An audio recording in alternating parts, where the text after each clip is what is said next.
अज़ीज़ तलबा, आज lecture number 4 है और लेक्चर नंबर 4 में नज़म नात की तशरीह की, क्योंकि हमने बुलंद ख़वानी कर ली थी, उसको समझ भी लिया था, पढ़ भी लिया था।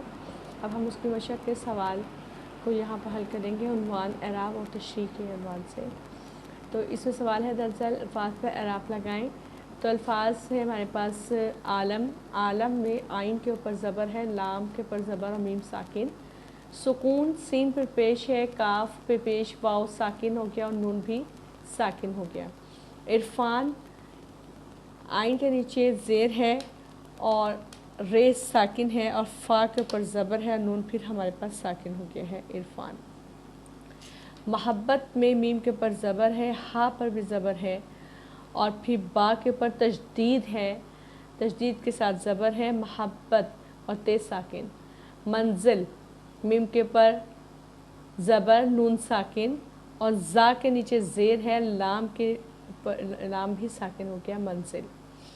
नेक्स्ट क्वेश्चन जो है तलबा वो है, दरअसल शेर की तशरीह में हवाला मफ़हूम तहरीर करें। तो शेर नंबर 3 की तशरीह जो हमने अभी कॉपी पर करनी है, आपने जमात का काम तारीख़ के साथ आपने इसको कॉपी पर लिखना है और फिर अपने साज़ा को चेक करवाना है। शेर नंबर 3, असूल मोहब्बत है पैगाम जिसका, वो महबूब परवरदिगार आ गया है। अब इसमें हवाला शेर में नज़म का उन्वान नात है, शायर का नाम एहसान दानिश है। अल्फाज के मानी देख लेते हैं। असूल का मतलब है तरीक़ा, पैगाम है पैगाम, महबूब यानी प्यारा दोस्त, परवरदिगार खालिक, मुराद यहाँ पे अल्लाह ताला।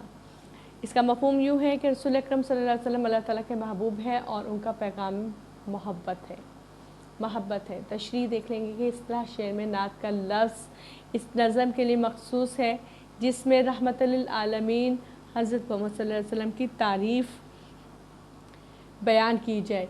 शामिल निसाब नात आलम अदबियात के अज़ीम शायर की फ़िक्र का हासिल है, जिसमें उन्होंने आप सल्लल्लाहु अलैहि वसल्लम की उसवा हसना और इंसानियत पर आप सल्लल्लाहु अलैहि वसल्लम की शख्सियत के साथ को मौजू किया है। ज़ेर तशरीह नातिया शेर में कातिल कलाम शायर एहसान दानिश रसूल अकरम सल्लल्लाहु अलैहि वसल्लम की सिफ़त और मोहब्बत की तौसीफ़ बयान करते हुए कहते हैं कि आप सल्लल्लाहु अलैहि वसल्लम अल्लाह के महबूब तरीन पैगम्बर हैं और उनके पैगाम की बुनियादी रूह मोहब्बत है। हदीस नबी सल्लल्लाहु अलैहि वसल्लम है, खुशखबरियाँ फैलाओ, नफ़रतें नहीं, और आसानियाँ पैदा करो, तंगियाँ नहीं। रसूल अकरम सल्लल्लाहु अलैहि वसल्लम की बेइज्जत के वक्त अरब माशरे के कलूब हसद, बुग़्ज़, नफ़रत और दूसरों का हक़ मारने के जज्बात से आलूदा थे। औरत, यतीम, मिस्कीन, बेवा, दुश्मन सब की तज़लील रिवाज ज़माना था। मुतहारिब कबाइल छोटी छोटी बातों पर तवील जंग व जदल में मसरूफ़ रहते थे। इंसान को माली जिस्मानी ग़ुलाम बनाया जाता, लेकिन आप सल्लल्लाहु अलैहि वसल्लम की आमद से बड़ी तब्दीली रूनुमा हुई। सारा मंजर नामा ही बदल गया। औरत को माँ, बहन, बेटी और बीवी की हैसियत से मोहब्बत और इज़्ज़त हासिल हुई, माली जिस्मानी ग़ुलामी से जात हासिल हुई और सब बनी नौ इंसान को बराबर करार दिया गया, यानी ग़ुलामों और दुश्मनों के साथ मोहब्बत के सलूक के बाइस इनके जानी दुश्मन उनके हम रकाब हो गए। बकौल शायर, मोहब्बत के यूँ जिसने दरिया बहाए, दिल उनका भी जीता जो सर लेने आए। रसूल पाक सल्लल्लाहु अलैहि वसल्लम मखलूक खुदा से मोहब्बत और उल्फत रखने वाले और ख़ुद खुदा के महबूब तरीन रसूल सल्लल्लाहु अलैहि वसल्लम थे। उन्हीं के नक्शे की रोशनी से दोनों जहानों को सजाया गया। कुरान में इरशाद बारी ताला है, तर्जमा, और अगर तुम्हें मुझसे मोहब्बत है तो उसकी इत्तबा करो जिससे अल्लाह मोहब्बत करता है।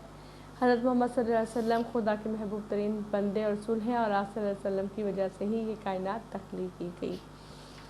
ये तशरीह है जो अभी हमने नज़म नात के हवाले से लिखी, और इसके बाद आपने अब काम में जो तशरीह लिखनी है घर के काम में, वो शेर नंबर 2 की तशरीह मा हवाला मफ़हूम लिखनी है। ये नमूना है आपके लिए, आप इसको पढ़ें, समझें और इसको कॉपी पर लिखें اور اسی طرح سے اسی انداز سے شعر نمبر 2 کی تشریح آپ لکھیں گے۔ اشعار کے اضافی اشعار جو نعت کے اشعار ہیں ان کے اضافی اشعار، قرآنی آیات حدیث کے حوالے، مفاہیم آپ اسکول کی طرف سے مہیا کیے گئے نوٹ سے ہی یاد کریں گے اور انہی کی روشنی میں آگے تشریح بھی لکھیں گے۔ اس لیے آپ کو بار بار یاد دہانی کروایا جا رہا ہے کہ اسکول کے نوٹس لے لیں تاکہ آپ کو کام کرنے میں مشکل نہیں ہو اور کام بر وقت اور آسانی سے ہو جائے۔